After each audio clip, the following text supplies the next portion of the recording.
Hello friends, কেমন আছো সবাই? আমি তো খুব ভালো আছি। তো আজকে তোমাদের সবার বাড়িতে কি কি পুজো হলো জানাতে ভুলো না কিন্তু। আর আমাদের বাড়িতে আজকে ছিল সৃজনা পুজো এবং এবং রান্না পুজো।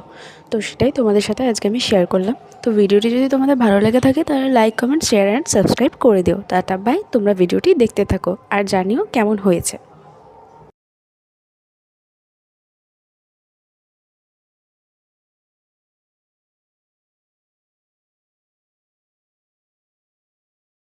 नमो देव्यै महादेव्यै सिद्ध्यै शान्त्यै नमो नमः। शुभायै देवसेनायै षष्ठीदेव्यै नमो नमः। वरदायै पुत्रदायै धनदायै नमो नमः। सुखदायै मोक्षदायै च षष्ठीदेव्यै